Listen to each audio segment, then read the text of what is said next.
Screen तो સૌથી પહેલા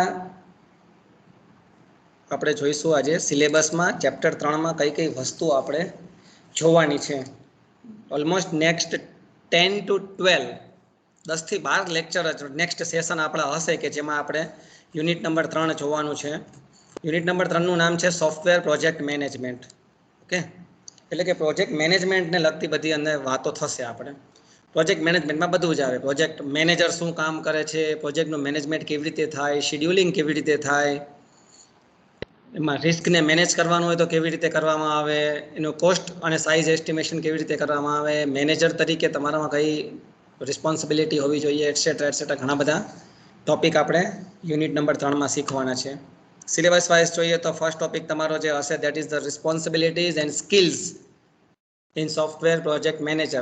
As a software project manager, what should be the responsibilities and what should be the skills in particular software manager. બરાબર, એ વસ્તુ જે આપણે આજે ડિસ્કસ કરવા જઈ રહ્યા છીએ. નેક્સ્ટ સેશનમાં જોઈશું આપણે સાઇઝ એસ્ટિમેશન માટેના મેટ્રિક, કે જેમાં બે મેઇન મેટ્રિક ડિસ્કસ કરીશું. લાઇન્સ ઓફ કોડ જેને એલઓસી કહેવાય, અને second one FP that is function point. બરાબર, બંનેના પોતાની કેરેક્ટરિસ્ટિક્સ અલગ છે, બંનેના એડવાન્ટેજીસ ડિસએડવાન્ટેજીસ અલગ છે. એના પછીનો ટોપિક છે પ્રોજેક્ટ એસ્ટિમેશન ટેકનિક. બે વસ્તુ ઉપર નીચેની કમ્પેર કરો. અહીંયા છે સાઇઝ એસ્ટિમેશન, અહીંયા છે project estimation. So both are different thing. Size એસ્ટિમેશનમાં આવે છે એલઓસી અને એફપી. પ્રોજેક્ટ એસ્ટિમેશનની અંદર આવશે 3 technique: empirical estimation technique, heuristic estimation technique અને એનાલિટિકલ એસ્ટિમેશન ટેકનિક. ઓકે, જેમાં જે ફર્સ્ટ વન છે એમ્પિરિકલ એસ્ટિમેશન ટેકનિક, એની અંદર બે મેઇન ટેકનિક આવશે: એક્સપર્ટ જજમેન્ટ અને ડેલ્ફી કોસ્ટ એસ્ટિમેશન. હ્યુરિસ્ટિક એસ્ટિમેશનની અંદર આવશે કોકોમો મોડલ. એટલે હું તમને આ સબ ટોપિક પણ જોડે જોડે બોલતો જાઉં છું. Then we will discuss the scheduling part, કે જેની અંદર પહેલું હશે ડબ્લ્યુબીસી, વર્ક બ્રેકડાઉન સ્ટ્રક્ચર. તેના પછી આવે છે સીપીએમ અને એએનનો પાર્ટ. એએન એટલે એક્ટિવિટી નેટવર્ક અને સીપીએમ એટલે ક્રિટિકલ પાથ મેથડ, કે જેમાં તમારે એક દાખલો ગણવાનો હોય છે અને ક્રિટિકલ પાથ ફાઇન્ડ આઉટ કરવાનો હોય કોઈ પ્રોજેક્ટ માટે. Then Gantt chart will be there. Gantt chart is one of your practicals.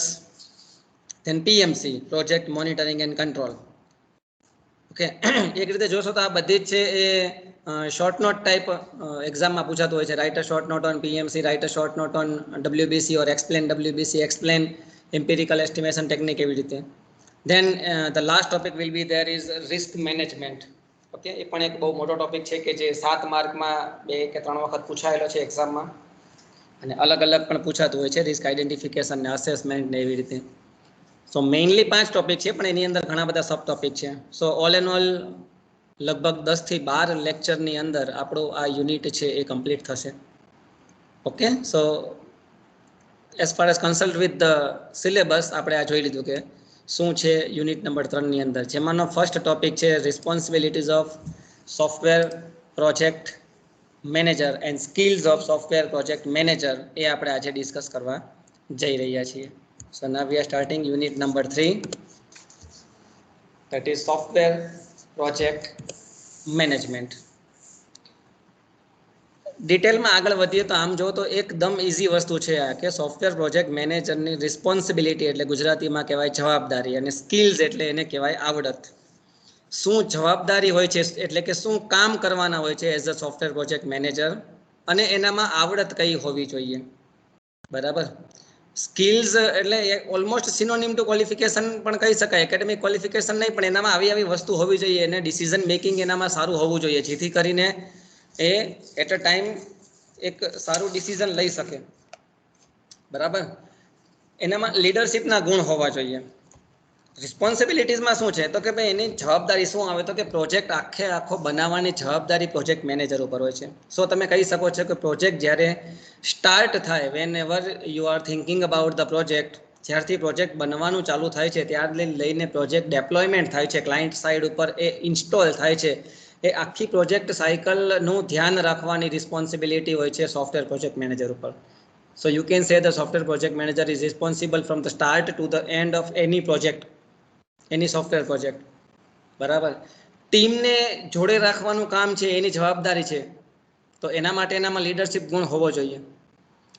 એની જવાબદારી છે કે એના જે પણ ડિસિઝન એ લેશે એ પ્રોજેક્ટના ફાયદામાં હશે, પ્રોજેક્ટના સક્સેસ માટે હશે. સામે એનું એ સ્કિલ શું છે તો કે ભાઈ એનામાં ડિસિઝન મેકિંગ સ્કિલ હોવી જોઈએ, બરાબર. એક રીતે હું તમને આ ટોપિકને ઘણો બધું યાદ રાખવાનું જો હિન્ટ આપું કે ભાઈ મોસ્ટ ઓફ તમે કેવી રીતે યાદ રાખી શકો, તો આપણે અત્યારે T20ની સિઝન ચાલે છે તો તમે સમજી શકો કે ક્રિકેટની અંદર કોઈ કેપ્ટન હોય તો કેપ્ટનની શું જવાબદારી હોય છે અને એનામાં આવડત શું હોય, બરાબર. કોઈ ગમે તે માણસને તો કેપ્ટન બનાવતા નથી ને, બરાબર. હેરા ઘેરા કોઈ પણ માણસને તો કંઈ કેપ્ટન બનાવતો નથી, એને એક્સપિરિયન્સ થાય પછી એને કેપ્ટન બનાવવામાં આવે છે. તો સામે અહીંયા સોફ્ટવેર પ્રોજેક્ટ મેનેજરમાં પણ પ્રોજેક્ટ રિલેટેડ એક્સપિરિયન્સ એને હોવો જોઈએ. ક્રિકેટની અંદર તો કોને બેટિંગમાં ઉતારવો, કોને કયા ટાઈમે કઈ બોલિંગ આપવી, ફિલ્ડિંગમાં ક્યાં રાખવો, ઘણા બધા ડિસિઝન છે એ કેપ્ટન ઓન ફિલ્ડ લેતા હોય છે. તો અહીંયા પણ ડિસિઝન મેકિંગ એ સ્કિલ છે એ મેનેજરમાં હોવી જોઈએ. આખા ટીમને મેનેજ કરવાનું કામ કરે છે. તમે ગઈકાલની મેચમાં જોયેલું હશે કે જ્યારે ઈશાન કિશન છે 6 મારે તો કોહલી એને જઈને શાબાશી આપે કે ભાઈ સારું રમે છે, બરાબર છે, કીપ ઇટ અપ એમ. ઋષભ પંત જ્યારે રમે છે તો સામે ઊભા હોય કેપ્ટન કોહલી, તો એઝ અ કેપ્ટન એ એના પ્લેયરને બિરદાવે છે કે ભાઈ તું કામ સારું કરે છે, બરાબર છે. એટલે જે યંગસ્ટર હોય, નવા પ્લેયર હોય, એનામાં જુસ્સો આવે રમવાનો કે ભાઈ ના મને કેપ્ટન કહે છે તો નો ડાઉટ હું સારું રમતો હોય છે એમ. એટલે એને મજા આવે રમવાની, એનો કોન્ફિડન્સમાં કંઈક વધારો થાય અને એ પોતાનું સારું પરફોર્મન્સ આપી શકે. તો પ્રોજેક્ટ મેનેજર પણ જો પોતાની ટીમના બધા અલગ અલગ માણસો હોય, બરાબર, એનાલિસ્ટ હોય કે પ્રોગ્રામર હોય કે ટેસ્ટર હોય કે વોટેવર, તો એ બધા માણસોને જોડે રાખવાનું કામ as a team A software project મેનેજરની રિસ્પોન્સિબિલિટીમાં આવે છે, બરાબર. કોઈનું કામ સારું હોય તો એને એપ્રિશિએટ પણ કરવાનું હોય, કોઈનું કામ ખરાબ હોય તો એને ડાંટવાનો કે ધમકાવવાનો ના હોય, પણ એને સપોર્ટ કરવાનો હોય કે ભાઈ આ તારાથી ભૂલ થઈ ગઈ છે તો કંઈ વાંધો નહીં, ચલો હવે તું આમાં આ કરીશ ને તો આ રીતનું એનું સોલ્યુશન છે, તો તું આ રીતે પછી આગળ વધી શકીશ. તો એને સમજાવવાનું, એડવાઇસ આપવાનું કામ સોફ્ટવેર પ્રોજેક્ટ મેનેજરનું. For that he or she must be an experience one. Okay, તો ટૂંકમાં હું તમને કહી દઉં કે આ ક્વેશ્ચનનો આન્સર છે તમે પોતે પણ લખી શકો છો, બરાબર. એનું કન્ટેક્સ્ટ છે જે એ તો મેં બુકમાં લખેલો જ છે, અહીંયા તમને આપણે ડિસ્કસ કરીશું જ. પણ ઇવન કદાચ આમાં લખેલા સ્ટેટમેન્ટ સિવાય પણ કદાચ તમને એક બે સ્ટેટમેન્ટ વધારે સારા આવડતા હોય તો you can write in answer at the time of examination, બરાબર. તો ચલો આપણે ડિસ્કસ કરીએ responsibilities and skills of software project manager. તો એમાં પહેલા વાત થાય છે રિસ્પોન્સિબિલિટીની, કે કઈ જવાબદારી પ્રોજેક્ટ મેનેજરની હોય છે. તો એક સ્ટેટમેન્ટ અહીંયા છે, that is having the overall responsibility of the software project, અથવા તો પ્રોજેક્ટના સક્સેસ માટેની ટોટલી જવાબદારી બધી સોફ્ટવેર પ્રોજેક્ટ મેનેજરની હોય છે. જે પણ કોઈ પ્રોજેક્ટ માટેના ઓબ્જેક્ટિવ હોય, એમ હોય, એ બધા પૂરા કરવાના કામ છે પ્રોજેક્ટ મેનેજરની જવાબદારી છે, એની રિસ્પોન્સિબિલિટી છે કે ભાઈ તમે શું ડિસાઇડ કરેલું છે કે મારા આ પ્રોજેક્ટ છે એમાં આવી ફંક્શનાલિટીઝ જોઈએ, આવી સર્વિસીસ જોઈએ, આટલા ટાઈમમાં પૂરો થવો જોઈએ. તો એ બધું કામ પૂરું કરવાનું ટાઈમ પ્રમાણે જે પ્રમાણે માઇલસ્ટોન સેટ કરેલા હોય એ પ્રમાણે અચીવ કરવાનું કામ છે પ્રોજેક્ટ મેનેજરનું હોય છે. ઓકે, તો job responsibilities from planning to development. જ્યારથી આપણે પ્રોજેક્ટ વિશે વિચારીએ છીએ then the analysis part is there. પહેલાં આપણે એના પહેલાંનો ભાગ જોઈએ તો feasibility study, requirement analysis, designing, બરાબર. એ બધું પ્લાનિંગમાં આવે. પછી જ્યારે એક્ઝિક્યુશન ચાલુ થાય, એનું ઇમ્પ્લિમેન્ટેશન ચાલુ થાય, કોડિંગ પાર્ટ તો ડેપ્લોયમેન્ટમાં આવે. કોડિંગ છે, પછી ઇન્સ્ટોલેશન છે ક્લાયન્ટ સાઇડથી. તો આ બધું જ કામ છે, આ બધી જ રિસ્પોન્સિબિલિટી એ પ્રોજેક્ટ મેનેજરના અંડરમાં આવે છે. Project manager is bridging gap between the production team and the client. Client કે જે આઉટસાઇડ નો પર્સન છે કે જેનો પ્રોજેક્ટ આપણે બનાવવા જઈ રહ્યા છીએ, બરાબર. સે for example you are a project manager, તો તમારા અંડરમાં જે ટીમ છે 5-10 માણસો જે પણ હોય એ પર્ટિક્યુલર પ્રોજેક્ટને બનાવવા જઈ રહ્યા છે. તો એ જે 5-10 માણસો હોય એ ક્લાયન્ટને વારે ઘડીએ મળવા નહીં જાય, અથવા તો ક્લાયન્ટ પાસેથી કોઈ ઇન્ફોર્મેશન કલેક્ટ કરવાની, ક્લાયન્ટની કોઈ વાત સાંભળવાની અથવા ક્લાયન્ટને કાંઈ ઇન્ફોર્મ કરવાનું, તો દર વખતે કંઈક આ જે ટીમના બધા માણસો ક્લાયન્ટને રિપ્રેઝેન્ટેટ ના કરતા હોય. એ કામ છે ક્લાયન્ટ વતી રિપ્રેઝેન્ટેટિવ હોય છે સોફ્ટવેર પ્રોજેક્ટ મેનેજર. તો એ પ્રોજેક્ટ મેનેજર છે એમ કહી શકાય કે એ ક્લાયન્ટ અને ટીમ વચ્ચેનો ગેપ પૂરો કરે છે, એના વચ્ચે એક બ્રિજ તરીકેનું કામ કરે છે. Okay, project manager is managing the constraint of the project management triangle. કયો ટ્રાયંગલ છે? તો કે કોસ્ટ, ટાઈમ, સ્કોપ અને ક્વોલિટી. એકચ્યુઅલી આ કન્સેપ્ટ છે એ MBAમાં જો તમે પહેલા સેમેસ્ટરમાં ભણતા હોય તો મેનેજમેન્ટ ટ્રાયંગલ આવે છે, જેમાં કોસ્ટ, ટાઈમ, સ્કોપ, ક્વોલિટી એ મેનેજમેન્ટનો એક ટ્રાયંગલ છે. તો આ કેરેક્ટરિસ્ટિક્સ ને ફુલફિલ કરવાનું કામ, એના મેનેજ કરવાનું કામ, કોસ્ટ, પ્રોજેક્ટનો ટાઈમ, એનો સ્કોપ, એની ક્વોલિટી, આ બધું મેન્ટેન કરવાનું કામ છે, મેનેજ કરવાનું કામ છે, એ પ્રોજેક્ટ મેનેજર કરતા હોય છે. તો આમ જો તો જનરલ એક્ટિવિટી કઈ થઈ તો કે પ્રોજેક્ટનું પ્રપોઝલ બનાવવાનું, એની કોસ્ટનું એસ્ટિમેશન કરવાનું એટલે કે કોસ્ટ નક્કી કરવાનું, શેડ્યુલિંગ, ધેન પ્રોજેક્ટના સ્ટાફિંગ પણ આવે છે. જેમ કે મેં તમને કીધું કે ક્રિકેટમાં ગઈકાલે તમે જોયું હશે, કદાચ જેમણે મેચ જોયું એમને, કે ખેલાડી 2-3 ચેન્જ કરી નાખ્યા. ઈશાન કિશનને લીધો તો એની બદલે એક ધવનને રેસ્ટ અથવા પડતો મૂકવામાં આવ્યો, પછી કોઈ એક બોલરને નવાને લે એના બદલે બીજાને, એટલે સ્ટાફિંગ કહેવાય કે ભાઈ એકને તમે હાયર કરો છો, તમારે કોની જરૂર છે એટ અ ટાઈમ, તો તમે એ માણસને અથવા તો એ સ્ટાફને તમારી ટીમમાં લો છો, તો that is what the project staffing, what you need and for that you are hiring a person. So સ્ટાફિંગનું કામ મેનેજર કરે છે, ટેલરિંગનું કામ મેનેજર કરે છે, પ્રોજેક્ટ મોનિટરિંગ અને કંટ્રોલનું કામ એ, then software configuration management, interfacing with client, managerial report writing, presentation etcetera. આમાંથી 2-3 ટાસ્ક કદાચ યાદ આવે, ભૂલાઈ જાય, don't so worry, but etcetera. એટલે આ ટાઈપના કામ બધા પ્રોજેક્ટ મેનેજરના હોય છે. સો મેઇનલી તમે ઉપરની જો એક્ટિવિટીઝને ક્લાસિફાઈડ કરો તો project planning, monitoring and controlling, પ્રોજેક્ટનું પ્લાનિંગ, મોનિટરિંગ અને કંટ્રોલિંગ એટલે પીએમસી, આ મેઇનલી એની એક્ટિવિટી હોય છે. બરાબર. પછી એક અંદર બીજું એક મહત્વનું ફેક્ટર આવે છે risk management. Risk is what we have already discussed in the first unit. Risk, that means today's problem is tomorrow's risk. એટલે કે આજે જે પણ કંઈ નાનો મોટો પ્રોબ્લેમ હોય એ આવતીકાલે જઈને રિસ્ક બની શકે છે સોફ્ટવેર પ્રોજેક્ટ માટે, એની સક્સેસ માટે. તો રિસ્કને મેનેજ કરવાનું કામ છે એ સોફ્ટવેર પ્રોજેક્ટ મેનેજરનું હોય છે. ટાઈમ અને કોસ્ટને એસ્ટિમેટ કરવાની જવાબદારી અથવા તો રિસ્પોન્સિબિલિટી પણ સોફ્ટવેર પ્રોજેક્ટ મેનેજરની હોય છે. ઓકે, સો આમ તમે યાદ રાખવાની ટ્રાય કરો તો શું હોય કે ભાઈ ક્લાયન્ટ અને ટીમ વચ્ચેનું ગેપ એને બ્રીચ કરે છે.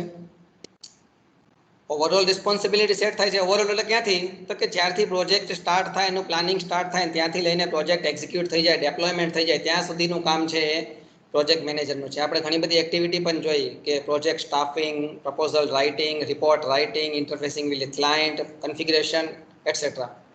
રિસ્ક મેનેજમેન્ટનું પણ કામ એ મેનેજરનું છે અને પ્રોજેક્ટ માટેનું ટાઈમ એસ્ટિમેશન અને કોસ્ટ એસ્ટિમેશનનું કામ પણ રિસ્પોન્સિબિલિટી પણ પ્રોજેક્ટ મેનેજરની હોય છે. ટાઈમ અને કોસ્ટ એસ્ટિમેશન વિશે આપણે નેક્સ્ટ સેશનથી જોઈશું. બરાબર. પ્રોજેક્ટ મેનેજરના ડિસિઝન છે એ એવા હોવા જોઈએ કે જે પ્રોજેક્ટના બેનિફિટ માટે, એના સક્સેસ માટે ડાયરેક્ટલી અફેક્ટ કરતા હોય. દેટ મીન્સ એનામાં ડિસિઝન મેકિંગની સ્કિલ હોવી જોઈએ. પણ એની જવાબદારીમાં શું ફિટ થાય છે કે ભાઈ જે પણ ડિસિઝન તમે લો તો એ બધા ડિસિઝન છે એ પ્રોજેક્ટના સક્સેસ માટે હોવા જોઈએ. બરાબર. પ્રોજેક્ટના બેનિફિટ માટે હોવા જોઈએ. એ પછી તમે એનું કોસ્ટ ડિસાઇડ કરો કે એનો ટાઈમ ડિસાઇડ કરો એઝ અ પ્રોજેક્ટ મેનેજર, એ રીતના હોવા જોઈએ કે જેનાથી જે કંપનીમાં મેનેજર હોય એ કંપનીને પણ ફાયદો થતો હોય, પ્રોજેક્ટને પણ ફાયદો થતો હોય અને ક્લાયન્ટ પણ સેટિસ્ફાય હોય.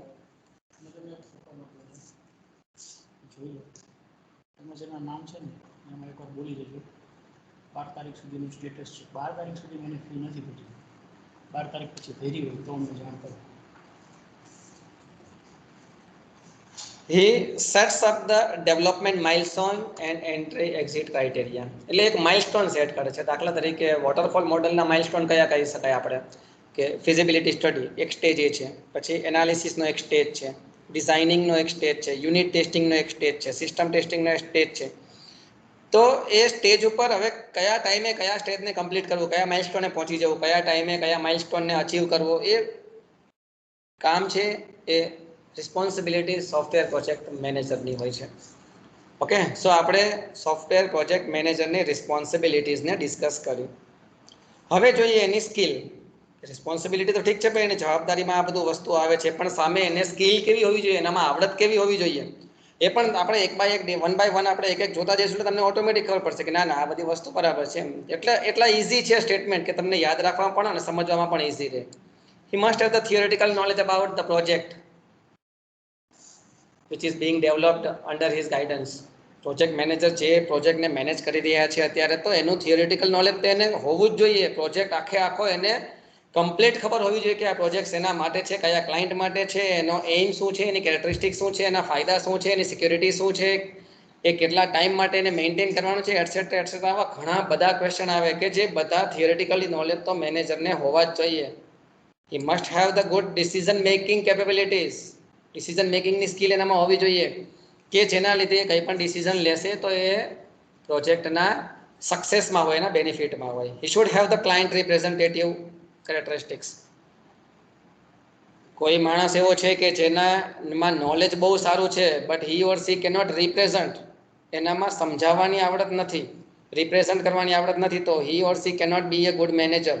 ભલે એનામાં નોલેજ જોરદાર હોય પણ નોલેજની સાથે પ્રેઝન્ટેશનની સ્કિલ પણ હોવી જોઈએ. કારણ કે આફ્ટર ઓલ જે ટીમ છે એ પ્રોજેક્ટને ડેવલપ કરશે, ડેવલપમેન્ટને ક્લાયન્ટને સમજાવવાનું કામ તો પ્રોજેક્ટ મેનેજર કરશે ને, બરાબર. સો ક્લાયન્ટને રિપ્રેઝન્ટ કરવાની, ક્લાયન્ટ જોડે વાતચીત કરવાનું કામ કોણ કરશે તો કે પ્રોજેક્ટ મેનેજર કરશે. તો એનામાં કોમ્યુનિકેશન સ્કિલ પણ સારી હોવી જોઈએ, બરાબર. તો એ પણ તમે લખી શકો.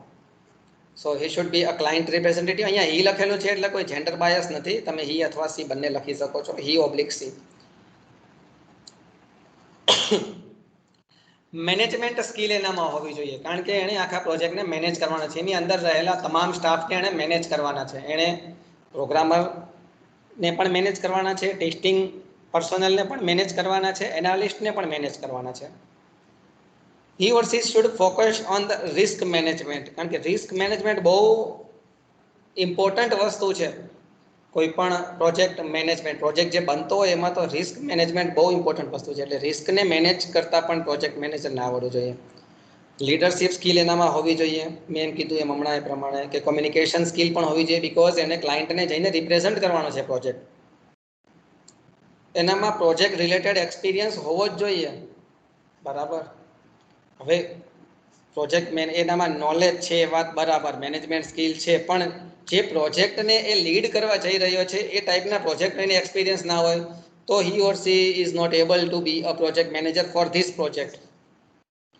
બરાબર. કંપનીની અંદર પ્રોજેક્ટ પ્રમાણે ઘણી કંપનીઓમાં પ્રોજેક્ટ મેનેજર ચેન્જ થતા હોય છે કારણ કે જે પ્રકારનો પ્રોજેક્ટ હોય, જે પ્રોજેક્ટમાં જેનો એક્સપિરિયન્સ વધારે હોય એ માણસોને એને લીડ કરવા દેવામાં આવે છે અને મેનેજ કરવા દેવામાં આવે છે. સો it is one of the better skills that the project manager should have the experience of related area and related project. Monitoring અને શેડ્યુલિંગ કેપેબિલિટી પણ એનામાં હોવી જોઈએ. મોનિટર કરી શકે પ્રોજેક્ટ, એના અંડરમાં જેટલા પણ માણસો હોય બધાને મોનિટર કરવાનું કામ એનામાં હોવું જોઈએ. શેડ્યુલિંગ એટલે કે ભાઈ ટાઈમ બાય ટાઈમ બધું થાય છે, માઇલસ્ટોન અચીવ થાય છે, કયા ટાઈમે શું કામ કરવાનું છે, તો એક પ્રકારની એનામાં શેડ્યુલિંગ કેપેબિલિટી હોવી જોઈએ. ઇવેલ્યુએટિંગ પરફોર્મન્સ પણ હોવું જોઈએ. ઇવેલ્યુએશન એટલે શું કે ભાઈ હું તમારી વાત કરું તો એઝ અ સ્ટુડન્ટ તમે પેપર લખતા હો છો, પછી અમે એનું ઇવેલ્યુએશન કરીએ કે ભાઈ તમારા આટલામાંથી આટલા માર્ક્સ, બરાબર. 20 માર્કનું પેપર હોય તો કોકના 18 આવે, કોકના 16 આવે, કોઈના 0 આવે, તો અમે એનું ઇવેલ્યુએશન કરતા હોઈએ. તો પ્રોજેક્ટ મેનેજર એના અંડરમાં જે માણસો કામ કરે એને કદાચ માર્ક ના આપવાના હોય પણ એનું ઇવેલ્યુએશન કરવાનું કે ભાઈ આ માણસ સારું કામ કરે છે તો કંઈ વાંધો નહીં, એને એપ્રિશિએટ કરો. કોઈને થોડું ઓછું કામ થાય છે અથવા થોડી ઘણી એરર કેવું આવે છે તો એને સપોર્ટ કરો. ઇવેલ્યુએટ કર્યા પછી એને સપોર્ટ કરો કે ભાઈ આને થોડી વધારે એરર આવે છે, આનામાં ક્યાંક હજુ થોડુંક એના પ્રોજેક્ટ સક્સેસમાં કંઈક ખૂટે છે તો એ પ્રમાણે ત્યાં એના કોન્સન્ટ્રેશન વધારી અને ત્યાં થોડુંક કામ વધારે કરે, બરાબર. સો ઇવેલ્યુએટિંગ પરફોર્મન્સ છે એ પ્રોજેક્ટ મેનેજરમાં હોવું જોઈએ. બીજી કેટલીક સ્કિલ પણ છે, દાખલા તરીકે કસ્ટમરનું interaction, managerial presentation, team building, આવું બધું અલગ બીજા તમને જે પણ કોઈ એક્સ્ટ્રા સ્કિલ્સ આવડતી હોય જે મેનેજરને લગતી હોય તો તમે આમાં લખી શકો છો. મેઇનલી જે યાદ રાખવા જેવી કઈ છે તો કે ભાઈ થિયરિટિકલ નોલેજ હોવું જોઈએ, એક્સપિરિયન્સ હોવો જોઈએ, કમ્યુનિકેશન સ્કિલ હોવી જોઈએ, લીડરશિપ સ્કિલ હોવી જોઈએ, મેનેજમેન્ટ સ્કિલ હોવી જોઈએ, બરાબર. એના ડિસિઝન એવા હોવા જોઈએ કે જે પ્રોજેક્ટના સક્સેસમાં ક્યાંક ને ક્યાંક સાથ આપે. ઓકે. એ ક્લાયન્ટને રિપ્રેઝન્ટેટિવ હોવા જોઈએ, કમ્યુનિકેશન સ્કિલ એનામાં સારી હોવી જોઈએ, એ એક સારા લીડર હોવા જોઈએ, ઇવેલ્યુએટિંગ પરફોર્મન્સ કરતા હોવા જોઈએ, શેડ્યુલિંગ એને આવડતું હોવું જોઈએ, એસ્ટિમેશન એને આવડતું હોવું જોઈએ, બરાબર. તમે એમ વિચારતા હશો કે આટલું બધું આવડે તો પણ તો આવડવું જ જોઈએ ને, because he or she is going to lead a project. એ એક પ્રોજેક્ટને લીડ કરવા જઈ રહ્યો છે કે એના અંડરમાં ઘણા બધા માણસો હશે, તો જે માણસ આગળ જાય અને એની પાછળ એનો કારવા આખો કાફલો ચાલતો હોય તો બહુ સીધી વાત છે કે જે લીડર હોય, કિંગ હોય અથવા તો એમ કહેવાય કે કેપ્ટન હોય તો એનામાં તો આવડત હોવી જ જોઈએ. બાકી એની ટીમનો એમને એમ મોરલ જતો રહે. જૂના જમાનામાં હતું ને કે ભાઈ રાજા જો મરી જાય ને તો બાકી જેટલી પણ પ્રજા જીવિત હોય ને બધા ભાગી જાય કે ચલો હવે યુદ્ધ પૂરું થઈ ગયું. કારણ કે રાજા જ નથી તો પછી હવે યુદ્ધ કોના અંડરમાં કરવાનું, એવું છે. એવું નથી હોતું કે પેલા બધા જેટલા લડતા હોય બધા યોદ્ધાઓ મળી જાય પછી છેલ્લે રાજા મરે, એવું ના હોય. એક વખત રાજા કોઈ પણ કારણોસર મરી ગયો એટલે પછી યુદ્ધ ત્યાં પૂરું થઈ જાય અને સામેવાળો જે રાજા હોય એના ઉપર ચડાઈ કરીને એને એનું કિંગડમ છે લઈ લે. એટલે વાત એવી છે કે મેનેજર અથવા તો એમ કહેવાય કે સોફ્ટવેર પ્રોજેક્ટ લીડર કે એનામાં તો આ બધી ખાસિયત હોવી જ જોઈએ. Then and then he or she is applicable to be at that post. Okay, એટલે આમ જોઈએ તો આજનો ટોપિક નાનો પણ હતો અને ઇવન ઇઝી પણ હતો અને એક્ઝામની વાત કરું તો એકાદ બે વખત આ પૂછાયેલો પણ છે. બરાબર, એનો responsibilities, job responsibilities and skill. So આજનો આપણે નાનો એવો ટોપિક પૂરો કરીએ છીએ. આજનું કન્ટેન્ટ પણ અહીંયા પૂરું કરીએ છીએ.